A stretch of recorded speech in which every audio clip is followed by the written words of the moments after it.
करेंगे इस वक्त की बड़ी खबर का। राजस्थान से बड़ी खबर इस वक्त आ रही है। राज्यपाल का अयोध्या दौरा। राज्यपाल कलराज मिश्र अयोध्या के दौरे पर रहेंगे।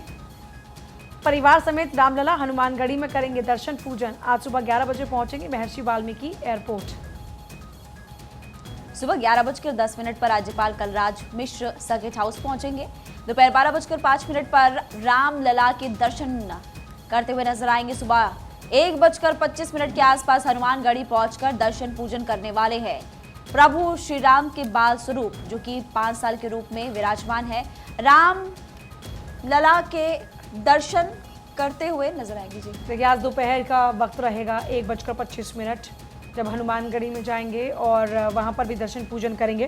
तो राज्यपाल कलराज मिश्र आज अयोध्या में रामलला के दर्शन करेंगे। रामलला हनुमानगढ़ी में उनका दर्शन पूजन का कार्यक्रम। राजस्थान के राज्यपाल हैं, परिवार समेत भगवान श्री राम के, अपने आराध्य के, प्रभु राम के दर्शन करने के लिए आज वो पहुंच रहे हैं। राजस्थान के राज्यपाल कलराज मिश्र पहुंच रहे हैं अयोध्या, और अयोध्या वो जाएंगे और रामलला हनुमानगढ़ी में दर्शन पूजन वो करेंगे। तो ये बड़ी जानकारी इस वक्त है उन्हें लेकर राजस्थान के राज्यपाल का अयोध्या दौरा। देखिए, लगातार आप देख रहे हैं कि तमाम लोग प्रभु श्री राम के दर्शन को बेताब हैं, और ऐसे में एक तरफ जहां आपने देखा कि अलग अलग कैबिनेट्स पहुंची राज्यों की, इस बीच राजस्थान के राज्यपाल कलराज मिश्र पहुंच रहे हैं राम की नगरी अयोध्या में।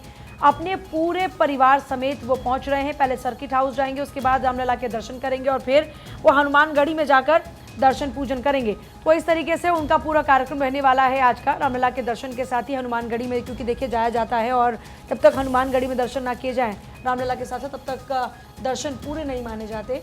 और ऐसे में आज जब वो जा रहे हैं रामलला की नगरी में, भगवान श्री राम की नगरी में। आगे बढ़ते जयपुर से अगली बड़ी खबर आपको बताते, विद्याधर नगर स्टेडियम में कांग्रेस की रैली हुई। उम्मीद के मुताबिक भीड़ नहीं जुट पाई, जितनी उम्मीद थी उतने लोग ही नहीं पहुंचे। बड़ा जोश, मुकाबले का मंत्र दिया। कार्यकर्ता राहुल गांधी को सुनने के लिए आए हुए थे। 15 मिनट बाद सोनिया गांधी भी मंच पर पहुंची। प्रियंका गांधी को लेकर लोगों में काफी ज्यादा उत्साह फिलहाल देखने को मिला है। तो ये बड़ी खबर के तौर पर भी हम आपको बता रहे हैं कि एक तो जिस हिसाब से भीड़ होनी चाहिए थी उस हिसाब से भीड़ एक तो वहां पर नहीं पहुंची, लेकिन फिर भी जितने कार्यकर्ता वहां पर पहुंचे थे, राहुल गांधी ने उनको संबोधित किया। कार्यकर्ताओं को जीत का मंत्र देते हुए नजर आए राहुल गांधी। और सबसे बड़ी बात की खबर ये मिल रही है कि राहुल गांधी जब मंच पर पहुंचे थे उसके 15 मिनट बाद सोनिया गांधी भी वहां पर पहुंची। और इन कार्यकर्ताओं के अंदर, लोगों के अंदर सबसे ज्यादा उत्साह अगर किसी को सुनने के लिए, किसी को देखने के लिए था तो वो था प्रियंका गांधी को लेकर। ये खबर है। बढ़ते हैं खबरों में आगे।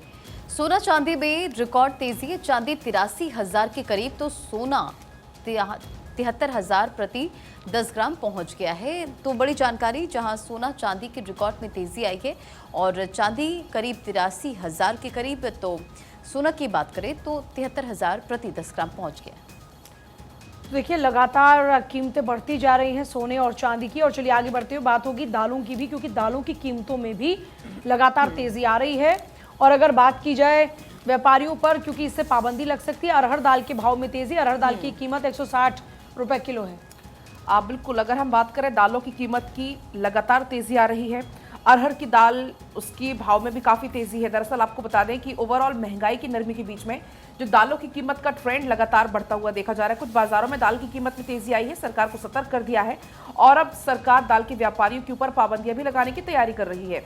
दरअसल रिपोर्ट में खुलासा हुआ है कि स्टॉक का खुलासा करना ये अनिवार्य है। उसमें से पीली मटर, अरहर और उड़द दाल ये शामिल किए गए हैं। सरकार बड़े ट्रेडर्स और रिटेलर्स दोनों के लिए स्टॉक का खुलासा करने के लिए योजना बना रही है कि आपको आपका जितना भी स्टॉक है उसकी आपको जानकारी देनी होगी। इससे भंडार को मैनेज करने, दाल की कीमतों को काबू में करने के लिए सरकार को मदद मिल सकती है। अगर हम बात करें अरहर की दाल की, तो पिछले कुछ सप्ताह के दौरान विभिन्न दाल, खासकर पीली मटर और अरहर उड़द की दालों में काफ़ी तेजी आई है। शुरुआती अरहर की दाल की कीमतें कुछ बाजारों में काफ़ी बढ़ गई। अप्रैल के शुरुआती महीने में ही, शुरुआती दिन में, एक महीने में 100 रुपए तक की तेजी देखी गई है। सभी दालों में अरहर की दाल के भाव सबसे ज्यादा है। इतनी महंगी आखिर ये दाल क्यों हो गई है, ये बड़ा सवाल लगातार बना हुआ है। जनवरी महीने में दालों की जो थोक महंगाई है वो 16.06% पर थी। थोक मूल्य सूचकांक पर आधारित महंगाई फरवरी को बढ़कर 18.48% पर पहुंच गई थी। ओवरऑल महंगाई भले ही लेकिन कम हो रही हो, लेकिन जो दाल की कीमतें हैं वो लगातार बढ़ रही है। और अगर समय रहते काबू नहीं पाया गया तो आने वाले समय में इससे और भी ज्यादा परेशानी बढ़ सकती है और आपकी थाली से दाल भी गायब हो सकती है। आगे बढ़ते घरेलू एयरलाइंस की विदेशी उड़ानें बढ़ी हैं और 1.55% इंटरनेशनल ऑपरेशन काफी ज्यादा बढ़ा। घरेलू सेक्टर में कम मार्जिन इंडिया की इंटरनेशनल फ्लाइट्स में 24.4% की बढ़ोतरी ये फिलहाल देखने को मिली है। ये खबर हमने आपको बताई, लेकिन इससे आगे अब बात करते खेल जगत से जुड़ी हुई। और आईपीएल 2024 का सीजन इस वक्त चल रहा है। किंग कोहली का 8वां शतक। अब तक आईपीएल में सबसे ज्यादा शतक जड़ने वाले किंग कोहली यानी कि विराट कोहली खिलाड़ी बन चुके हैं। एक और धमाका उनका देखने को मिला, लेकिन कल उनकी टीम हार गई। विराट कोहली ने आईपीएल करियर का 8वां शतक जड़ा। इससे पहले क्रिस गेल की बात करें, जी हाँ, क्रिस गेल ने 6 शतक फिलहाल आईपीएल में जड़े थे। राजस्थान रॉयल के खिलाफ 113 रन की पारी खेलते हुए विराट कोहली नजर आए, लेकिन सबसे बड़ी बात कि कल उनकी टीम हार गई क्योंकि जॉश बटलर ने भी शतक कल जड़ा। कम गेंदों में शतक जड़ते हुए उनकी टीम नजर आई, लेकिन दरअसल आपको बता दें विराट कोहली की पूरी टीम के जो खिलाड़ी है यानी कि जो उनके बाकी बैटर्स थे वो कल चल ही नहीं पाए। सिर्फ विराट कोहली लास्ट तक डटे रहे। कह सकते हैं कि नाबाद पारी कल विराट कोहली ने खेली, लेकिन उनके सामने जो राजस्थान रॉयल्स थे उनकी बैटिंग भी अच्छी थी, उनकी बॉलिंग भी काफ़ी अच्छी थी, जिस वजह से कल दूसरी टीम जीत गई। लेकिन एक बार फिर से आरसीबी की टीम हार गई है। ये अपडेट आपको दे देते हैं कि राजस्थान रॉयल्स अब तक जितने भी मुकाबले खेली है, 4 मुकाबले खेली, चारों के चारों मुकाबलों में राजस्थान रॉयल्स को जीत मिली है। अब बिल्कुल, तो देखिए राजस्थान रॉयल्स ने आरसीबी को 6 विकेट से हराया है और महिमा ने पूरी जानकारी इसे लेकर दी है। विराट कोहली पर भारी पड़े शतक वीर जोस बटलर और आरसीबी को हराकर टॉप पर राजस्थान रॉयल्स की टीम है। बटलर ने खेली शतक के पारी, सैमसन भी चमके हैं। बढ़ते खबरों में आखिर और अगली बड़ी खबर बॉलीवुड जगत से, जहां बम्पर हिट का इंतजार। 30% कलेक्शन घटा और 10 फिल्में ही कमा पाई 10 करोड़ से ज्यादा। इस साल शैतान और आर्टिकल 370 हिट रही और दोनों फिल्में हिट रही। और महिमा, इसे लेकर आपके अखबार में कुछ खबर है? बिल्कुल, मेरे अखबार में पूरी जानकारी इस खबर को लेकर है। बॉलीवुड बम्पर हिट का इंतजार, 30% कलेक्शन घटा, 10 फिल्में ही कमा पाई 10 करोड़ से ज्यादा। दैनिक भास्कर के फ्रंट पेज पर अगर आप देखेंगे कॉलम पूरा भास्कर खास, इस साल शैतान आर्टिकल 370 ही हिट कैटेगरी में। एक चार्ट भी यहाँ पर बना हुआ है। बजट की तुलना में कमाई में जो फिल्म पिट गई है उसके बारे में भी बताया गया। जैसे फाइटर बजट इसका 250 का था, कुल कमाई 337 हुई। शैतान की बात करें देखिए तो 65 बजट था, 204 के आसपास कमाई हुई है, करोड़ रुपए में बताया गया है। जैसे कि आर्टिकल 370 की बात करें 20 करोड़ का इसका बजट था, लेकिन 108 करोड़ का बिजनेस इसने फिलहाल किया है। फिर क्रू की बात करें 75 करोड़ का बजट था, अभी हाल फिलहाल में आई है 87.28। यानी कि 10 अप्रैल को मैदान में बड़े मियाँ छोटे मियाँ, अजय देवगन की मैदान, अजय कुमार टाइगर श्रॉफ की बड़े मियाँ छोटे मियाँ 10 अप्रैल को एक साथ रिलीज होने वाली। ट्रेड एक्सपर्ट मान रहे इन फिल्मों से 2024 के फिल्म बिजनेस को सकारात्मक गति मिलेगी। हालांकि कुछ ट्रेड एक्सपर्ट्स को आशंका है कि एक साथ रिलीज होने से दोनों फिल्मों के कारोबार में 25% तक की गिरावट आ सकती है। लेकिन ओवरऑल इसमें फिलहाल बताया गया कि किस तरह से बम्पर हिट का इंतजार फिलहाल है। कुछ एक्सपर्ट्स ये मान रहे हैं कि बिजनेस काफ़ी अच्छा होगा, लेकिन कुछ एक्सपर्ट्स मान रहे हैं कि 25% तक गिरावट आ सकती है।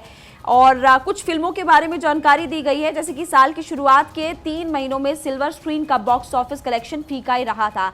बॉलीवुड को बम्पर हिट का इंतजार अब है। मार्च तक बॉलीवुड फिल्मों का घरेलू कलेक्शन 575 करोड़ रहा, जबकि 2023 में 825 करोड़ रुपए था।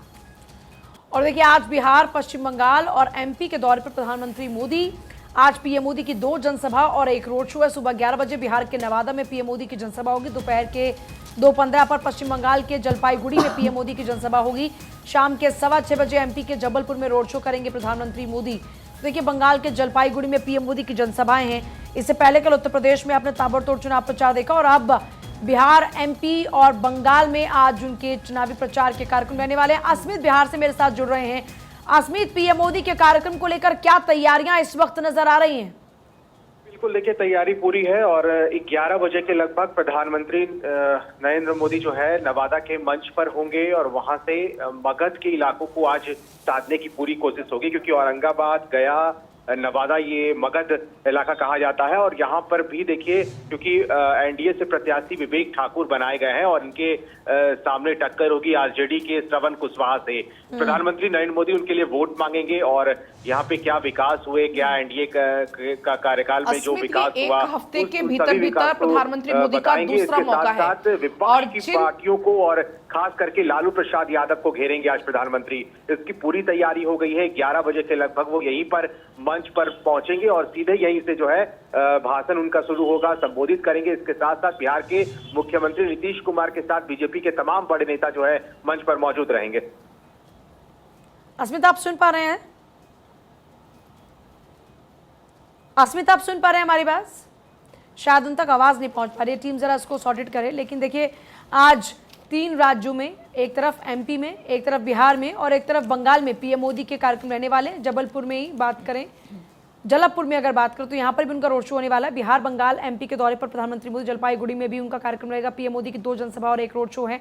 और जैसा भी अस्मित जिक्र कर रहे थे कि बिहार के नवादा में जब पहुंचेंगे प्रधानमंत्री मोदी तो यहाँ पर जमकर हमला बोलते हुए नजर आएंगे लालू यादव पर, क्योंकि देखिए पिछले कुछ दिनों में देखें तो लालू यादव लगातार बहुत सक्रिय हुए हैं राजनीति के अंदर और इंडी गठबंधन में भी उनका पलड़ा लगातार भारी बना हुआ है। बीजेपी सरकार पर लगातार हमले वो बोल रहे हैं। तो ऐसे में आज जब पीएम मोदी नवादा में पहुंचने वाले तो यहाँ पर जमकर बरसते नजर आएंगे। अस्मित मेरे साथ लगातार बने हुए हैं। अस्मित, आपने जिक्र किया कि लालू यादव निशाने पर होंगे, क्या क्या विषय वो रह सकते हैं और किस तरह की तैयारियां इस वक्त नजर आ रही हैं पीएम मोदी के आगमन को लेकर खास तौर पर? पूजा, देखिए पिछले बार जब जमुई पहुंचे थे नरेंद्र मोदी तो उन्होंने परिवारवाद पर हमला नहीं बोला था, लेकिन भ्रष्टाचार पर पूरी तरीके से हमला बोला था और कहा था कि कैसे उन्होंने जमीन लिखवाया, कैसे गरीबों को परेशान किया गया, लालू प्रसाद यादव ने कैसे परेशान किया, आरजेडी के नेताओं ने कैसे परेशान किया। आज उम्मीद है कि परिवारवाद पे भी हमला बोलेंगे प्रधानमंत्री और जो विपक्ष की जिस तरह की काम रहा है, जो कार्यकाल रहे हैं विपक्ष के विधायकों के या फिर उनके सांसदों के, उन सभी कार्यों को आज प्रधानमंत्री नरेंद्र मोदी जो है वहां पर बताएंगे। और विवेक ठाकुर यहाँ से देखिए एनडीए के प्रत्याशी बनाए गए हैं नवादा से और कहा यह जाता है कि श्रवण कुशवाहा जो आरजेडी के उम्मीदवार है वो यहीं के हैं और विवेक ठाकुर नवादा से नहीं आते हैं, इसलिए बाहरी है वो, इसको लेकर भी थोड़ी विपक्ष की या विपक्ष का जो पलड़ा है वो भारी दिखता है नवादा में। लेकिन प्रधानमंत्री के आने के बाद फिजाएं बदलेंगी और एनडीए के प्रत्याशी विवेक ठाकुर के लिए प्रधानमंत्री बोलेंगे मन से नवादा के लोगों को कि आप इन्हें सांसद के रूप में चुने नवादा से और जो विकास के कार्य अधूरे रह गए हैं वो विवेक ठाकुर पूरा करेंगे। लेकिन आज उम्मीद पूरी तरीके से है कि परिवारवाद पे भी हमला बोलेंगे और करप्शन पे भी हमला बोलते नजर आएंगे क्या? करप्शन के साथ साथ आज मंच पर जो अब एकता है एनडीए की उसको प्रदर्शित करने की भी कोशिश होगी। तमाम जो साथ के दल हैं क्या उनके नेता भी मंच पर नजर आने वाले हैं? नहीं, बिल्कुल सभी नेता मौजूद रहेंगे। सभी यहाँ हालांकि नवादा सभी बड़े नेता पहुंच चुके हैं। थोड़ी ही देर में 9 बजे से सभी के भाषण शुरू हो जाएंगे। प्रधानमंत्री भले ही 11 बजे मंच पर पहुंचेंगे लेकिन उसके पहले ही बीजेपी के बड़े नेता मंच पर रहेंगे। बिहार के मुख्यमंत्री नीतीश कुमार खुद मंच पर रहेंगे और जैसे ही उनका हेलीकॉप्टर लैंड करेगा नीतीश कुमार उन्हें खुद रिसीव करने के लिए वहां जाएंगे और थोड़ी देर बाद 11 बजे से प्रधानमंत्री का भाषण होगा जो कार्यक्रम 12 बजे तक चलेगा। उसके बाद यहाँ से वो निकल जाएंगे। पूजा, बहुत शुक्रिया। इसमें नीतीश कुमार से लेकर उपेंद्र कुशवाहा, संतोष मांझी, इसके अलावा और भी तमाम नेता मंच पर नजर आने वाले, चिराग पासवान मंच पर होंगे। आगे बढ़ते हैं पहले, चलिए आगे बढ़ेंगे। अब बात होगी रामनवमी की। दरअसल रामनवमी पर 20 घंटे तक होंगे रामलला के दर्शन। गर्मी के चलते सड़क पर बिछाए जाएंगे मैट ताकि जो दर्शन करने आ रहे हैं दर्शनार्थी उनको किसी तरीके की कोई परेशानी ना हो। छाया के लिए व्यवस्था की जाएगी, पीने के पानी की व्यवस्था की जाएगी, प्रवेश द्वार से अंदर और बाहर जाने तक पेयजल की व्यवस्था खास तौर पर यहां पर की जाएगी। क्योंकि आपने देखा है आज जब से रामलला प्राण प्रतिष्ठित हुए हैं तभी से हर रोज वहां पर कितनी संख्या में श्रद्धालु पहुंचते हैं रामलला के दर्शन के लिए और आप अंदाजा लगाइए जब रामनवमी होगी तो वहां पर कितनी संख्या में श्रद्धालु पहुंचेंगे। और इसको देखते हुए तमाम तैयारियां पुख्ता वहां पर की जा रही हैं। प्रशासन की तैयारियां पुख्ता है क्योंकि दर्शन का समय भी बढ़ाया गया है। दर्शन का समय कर दिया है 20 घंटे तक का। वैसे अगर हम नॉर्मल दिनों की बात करते हैं तो रामलला के शयन का समय उसमें अलग होता है, अलग अलग आरतियों का समय होता है कि रामनवमी के खास अवसर पर 20 घंटे तक रामलला के दर्शन कर पाएंगे। अंदर बाहर जाने के लिए व्यवस्थाएं अलग से होंगी, मैट बिछाए जाएंगे सड़कों पर ताकि किसी को किसी तरीके की कोई परेशानी ना हो। छाया के लिए व्यवस्था होगी और सबसे बड़ी बात की गर्मियों में प्यास बहुत लगती है तो जगह जगह पर व्यवस्थाएं पानी के लिए भी की जाएगी जो कि अच्छी बात है। और जितना मैंने सुना है और कल के अखबार में भी मैंने पढ़ा था कि जो लाइन थी पहले 4 लाइनें लगती थी दर्शन के लिए, लेकिन अब ये खबर मिल रही है कि 7 लाइनें लगेगी, यानी कि ज्यादा से ज्यादा संख्या में दर्शन कर सकते हैं प्रभु श्री राम यानी कि रामलला के सभी श्रद्धालु जो भी वहां पर उस वक्त जाएगा। पूजा, आप कुछ कहना चाहती हैं? तो देखिए, माना ये जा रहा है कि लाखों की तादाद में 15 से 20 लाख लोग माने जा रहे हैं कि दर्शन के लिए आ सकते हैं। और जानकारी ये भी है, इस अनुमान से तैयारियां की गई हैं कि तिल के बराबर भी पैर रखने की जगह वहां पर नहीं होगी। अयोध्या नगर निगम क्षेत्र में करीब 100 स्थान पर एलईडी स्क्रीन भी लगाई जाएगी जहां पर जो दर्शन है वो लोग बाहर भी कर पाएंगे। स्क्रीन्स के जरिए जो आरती हो रही होगी, जो उनका श्रृंगार हो रहा होगा, उसे भी प्रदर्शित किया जाएगा। राम मंदिर भगवान के श्रृंगार भोग आरती के लिए लगभग 4 घंटे का समय इस वक्त लग रहा है और इसके लिए किसी भी परिस्थिति में अब जो समय का परिवर्तन है वो नहीं किया जा सकता, लेकिन बाकी अन्य समय श्रद्धालु दर्शन से वंचित ना रहें, इसकी पूरी व्यवस्था की जाएगी। वर्तमान में 14 घंटे आने वाले श्रद्धालुओं को रामलला का जो दर्शन है वो प्राप्त हो रहा था, लेकिन अभी क्योंकि बहुत तादाद में राम भक्त वहाँ पहुँचने वाले हैं महिमा, तो ऐसे में वहाँ पर पूरे इंतजाम किए गए हैं और लगभग 20 घंटे दर्शन होंगे। बिल्कुल, आगे बढ़ते एक बड़ी खबर इसी बीच मिल रही है अमेठी से। सूत्रों के हवाले से इस वक्त की बड़ी खबर, अमेठी में चौंका सकते हैं राहुल गांधी, ऐन वक्त पर अमेठी से नामांकन कर सकते हैं। 26 अप्रैल के बाद राहुल गांधी का नामांकन संभव माना जा रहा है। दूसरे चरण के मतदान के बाद नामांकन संभव है। दूसरे चरण में वायनाड का चुनाव संपन्न हो जाएगा। ऑलरेडी नामांकन भर दिया है वायनाड से राहुल गांधी ने, लेकिन अब आपको बता दें कि ये बड़ी खबर मिल रही है कि राहुल गांधी ऐन वक्त पर नामांकन भर सकते हैं, वो भी अमेठी से। बिल्कुल, तो देखिए कांग्रेस ने दिए संकेत और राहुल अमेठी से लड़ सकते हैं चुनाव। ये बड़ी खबर आपको बता रहे हैं। ऐन वक्त पर अमेठी से नामांकन कर सकते हैं राहुल गांधी। कांग्रेस सूत्रों के अनुसार राहुल गांधी अमेठी से पार्टी के प्रत्याशी हो सकते हैं और पार्टी की ओर से शनिवार को इस बारे में संकेत दिया गया है। सूत्रों के मुताबिक राहुल 26 अप्रैल के बाद अमेठी सीट से नामांकन करेंगे और तब तक दूसरे चरण में वायनाड में मतदान हो चुका होगा, जहां से वह अभी पार्टी प्रत्याशी हैं। पार्टी का मानना है कि अब भी गांधी परिवार इन परंपरागत सीट पर अधिक प्रचार की आवश्यकता नहीं है और शायद इसी वजह से कांग्रेस ने दोनों ही सीटों पर पत्ते नहीं खोले हैं। देखिए, पिछली बार अमेठी में राहुल गांधी को हार का सामना करना पड़ा और स्मृति ईरानी ने चुनाव जीता वहां से, जिसके बाद इस बार के अगर चुनाव की बात करते हैं तो लगातार यह असमंजस की स्थिति बनी हुई थी कि क्या अमेठी रायबरेली को कांग्रेस छोड़ देगी, क्योंकि अमेठी और रायबरेली कांग्रेस का गढ़ है। पिछली बार एकमात्र सीट कांग्रेस जीती थी, वो थी रायबरेली। अमेठी पिछली बार हार गई थी और ये माना जा रहा था कि क्या राहुल गांधी ने वाकई सरेंडर कर दिया अमेठी सीट पर। स्मृति ईरानी तो बार बार चुनौती देती हुई इनको नजर आ रही थी। अब वैसे माना यह जा रहा है कि वायनाड का चुनाव संपन्न होने के बाद में राहुल गांधी अमेठी के लिए नामांकन कर सकते हैं। इसी बीच बड़ी खबर आपको बताएंगे। विश्व स्वास्थ्य दिवस पर सीएम योगी ने एक्स पर किया है पोस्ट। विश्व स्वास्थ्य दिवस की हार्दिक शुभकामनाएं। अच्छे स्वास्थ्य के लिए स्वच्छता अत्यंत जरूरी है, ये उनकी तरफ से ट्वीट किया गया। समुचित खान पान, नियमित योग व्यायाम पर ध्यान दें, स्वच्छता के प्रति भी विशेष ध्यान दें। तो सीएम योगी की तरफ से ये ट्वीट किया गया क्योंकि आज विश्व स्वास्थ्य दिवस मनाया जा रहा है और इस मौके पर सीएम योगी का एक्स पर ये पोस्ट आप देख सकते हैं। विश्व स्वास्थ्य दिवस के मौके पर सीएम योगी ने सभी को शुभकामनाएं देने के साथ साथ लिखा है कि अच्छे स्वास्थ्य के लिए स्वच्छता बहुत जरूरी है, स्वच्छता के प्रति भी आप लोगों को खास ध्यान देना चाहिए। और केंद्रीय गृह मंत्री अमित शाह ने एक्स पर पोस्ट किया है विश्व स्वास्थ्य दिवस की। अमित शाह ने शुभकामनाएं दी। मानव जाति ने स्वस्थ समाज निर्माण के लिए लड़ाइयां लड़ी, बीमारियों के संकट के खिलाफ मिलकर लड़ने की प्रतिज्ञा आप सभी कीजिए। तो केंद्रीय गृह मंत्री अमित शाह का एक्स पर पोस्ट किया है अमित शाह ने। इस वक्त हम आपको उनका वो पोस्ट भी फिलहाल दिखा रहे हैं, जिसमें अमित शाह देशवासियों को फिलहाल शुभकामनाएं देते हुए इस वक्त नजर आ रहे हैं। केंद्रीय गृह मंत्री अमित शाह ने लिखा है greetings on #world health day. आज वर्ल्ड हेल्थ डे है और इसी बाबत शुभकामनाएं देते हुए नजर आ रहे हैं। और उन्होंने ये भी लिखा कि over the centuries humankind has fought many battles against the challenges on the path of creating a healthy society and these wars are still going on. तो लगातार उनकी तरफ से फिलहाल ये कहा जा रहा है कि आज से पहले कई लड़ाइयाँ लड़ी गई है और अभी भी हेल्थी सोसाइटी के लिए कई लड़ाइयाँ लड़ी जा रही है।